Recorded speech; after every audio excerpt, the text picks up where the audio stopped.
नमस्कार, मैं हूं रचा शर्मा। आप सभी दर्शकों का अन्नदाता कार्यक्रम में स्वागत करती हूं। किसान का जीवन बहुत मुश्किल होता है। वो अपने खेतों में लंबे समय तक काम करता है। उसका ध्यान सदैव फसल में ही लगा रहता है। वो अपनी कड़ी मेहनत की ताकत पर अपना जीवन व्यतीत करते हैं। ऐसे ही किसानों की प्रगति के लिए हम खेती बाड़ी से जुड़ी कुछ महत्वपूर्ण जानकारियां आप तक लाते हैं। हर रोज सुबह आपके सामने हाजिर होते हैं। तो चलिए कार्यक्रम शुरू करते हैं और सबसे पहले देखते हैं क्या है आज के अन्नदाता में। नए फलदार बाग लगाएं, अधिक आय कमाएं।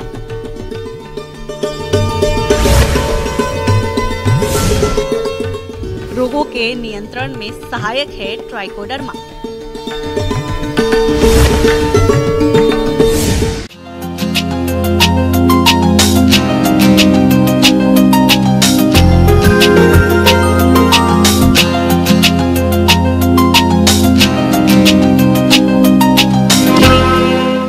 भारतीय अर्थव्यवस्था की रीढ़ कृषि है। प्रदेश के बहुत से किसान भाई अपनी आमदनी बढ़ाने के लिए फसलों की खेती के साथ साथ बागवानी करके अच्छा मुनाफा भी कमा रहे हैं। तो इस लाभ को देखते हुए किसान फलदार बाग लगाना चाहते हैं। वे किसान सही प्लानिंग करके फलों की बागवानी करें तो आप इन बागों से अधिक फलोत्पादन ले सकते हैं। तो आप कैसे करें फलों की बागवानी, आइए जानते हैं कृषि विज्ञान केंद्र कांगड़ा के बागवानी विशेषज्ञ NK गुप्ता से।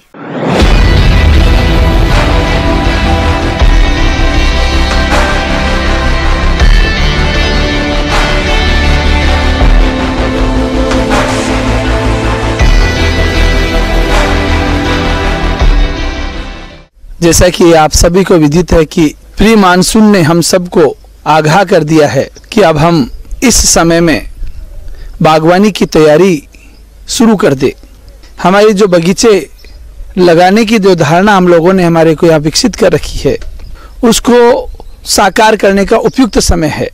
इस समय हम लोग बगीचे की प्रॉपर रूप से प्लानिंग करके अगर अपन तैयारी शुरू कर देते हैं तो निश्चित रूप से आने वाले समय में हम आय का अच्छा स्रोत उत्पन्न कर सकते हैं। आज के समय में अधिकांश किसान भाई अपनी आमदनी बढ़ाना चाहते हैं, जिसके लिए बागवानी भी एक अच्छा जरिया है। क्योंकि राज्य में घटते जल स्तर के कारण फसलों को लगाना मुश्किल हो रहा है। ऐसे में बागवानी करना फायदे का सौदा साबित हो सकता है। और फलों के कुछ ऐसे पौधे हैं जिन्हें अधिकांश किसान लगाकर अच्छी आमदनी ले सकते हैं। बगीचे लगाने के लिए जो सबसे पहले आवश्यकता होती है कि हम किस क्षेत्र में कौन से फलदार पौधे लगाने जा रहे हैं।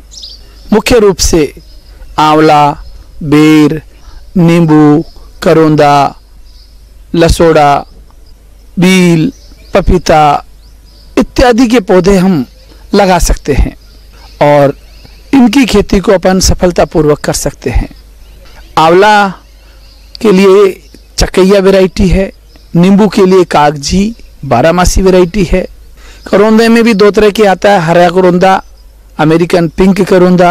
बील में पंत सुजाता है, नरेंद्र बील 5 नंबर है। बेर में गोला, सेव, उमरान ये किस्में हैं। और लसोड़ा में राय लेसवा जो मोटे किस्म वाला जो लेसवा आता है वो है।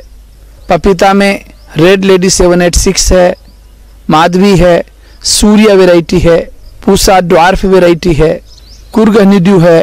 ये सब किस्मों का अगर अपन उपयुक्त रूप से चयन करके हम लोग पंजीकृत नर्सरी से अगर इन पौधों को प्राप्त करते हैं तो निश्चित रूप से हम सही गुणवत्ता वाले पौधे प्राप्त कर सकते हैं। इन किस्मों के अलावा अनार की उन्नत किस्में सिंदूरी, मृदुला, भगवा का चयन करें। अमरूद की बागवानी के लिए उन्नत किस्में इलाहाबादी, सफेदा, लखनऊ 49, ललित किस्मों का चुनाव करके लगाएं। अब रही बात इनकी लेआउट की, रेखांकन की। आंवला को 6 बाई 6 मीटर की दूरी पर, बेर को 8 बाई 8 मीटर की दूरी पर, नींबू को 5 बाई 5 मीटर की दूरी पर, करोंदा जो बाउंड्री वाल पर लगाते हैं वो 2-2 मीटर की दूरी पर, पपीता पौधे से पौधे की दूरी 2 मीटर, लाइन से लाइन की दूरी 2 मीटर, लसोड़ा है 6 बाई 6 मीटर की दूरी पर। इस तरह से हम रेखांकन करें और रेखांकन करने के पश्चात उसमें 2.5 से 3 फीट के गहरे और 2.5 से 3 फुट चौड़े गड्ढे तैयार करें और गड्ढों को 15 से 20 दिन के लिए खुला छोड़ते हुए, ताकि गड्ढे की मिट्टी सूर्य के ताप से तपकर उसमें पाए जाने वाले समस्त प्रकार के हानिकारक जीवाणु है, मृदा में जो दीमक है और सफेद लट है, इनके लार्वे हैं, इनके अंडे हैं, वो सूर्य के ताप से नष्ट हो जाए। 15 से 20 दिन के पश्चात इस खोदी हुई मिट्टी में 25 से 30 किलो गोबर की खाद, 1 किलो सिंगल सुपर फास्फेट और 1 किलो नीम की खल, ये सब आपस मिलाकर गड्ढे को भर देते हैं और उसके पश्चात 15 जुलाई से 15 अगस्त के भीतर, जब बारिश का मौसम हो, शाम का समय हो 4 बजे पश्चात लगा सकते हैं। और लगाने के बाद में उसमें अच्छी तरह से सिंचाई की व्यवस्था करें। आजकल सिंचाई की व्यवस्था के लिए हम बूंद बूंद सिंचाई प्रणाली को भी हमारे खेत में उस संयंत्र को विस्थापित कर सकते हैं, ताकि अपन कम पानी में ज़्यादा से ज़्यादा पौधों को देखभाल कर सके, ज़्यादा से ज़्यादा पौधों को लगा सके। जब वास्तव में आपने प्लानिंग कर रखी है और अभी समय की मांग भी है, क्योंकि दिन प्रतिदिन हमारा जल का स्तर धीरे धीरे नीचे होता जा रहा है, तो ये बागवानी एक ऐसा आपके पास में विकल्प है जो कम जल में मृदा की उपयुक्त क्वालिटी नहीं होने पर भी हम बागवानी के ये जो बगीचे लगाने का जो एस्पेक्ट है उसको अपन पूरा कर सकते हैं।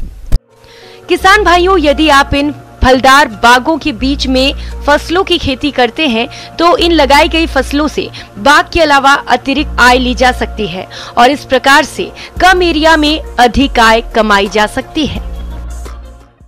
अगर मैं ये आपको जो 5-6 पौधे अगर आप लगाते हैं अपने बगीचे में, अपनी जमीन पे, तो वर्ष भर इनकम प्राप्त कर सकते हैं। जैसे आंवला, बेर, बील, लसोड़ा, करोंदा और नींबू, इनको आप अगर अपने बगीचे में इनके बगीचे स्थापित कर लेते हो तो, और इनके बगीचे आपने अच्छी तरह से व्यवस्थित कर लिए, तो आप पूरे वर्ष भर नियमित रूप से आय को प्राप्त कर सकते हो। किसान भाइयों, अभी तक आपने खेती से जुड़ी हुई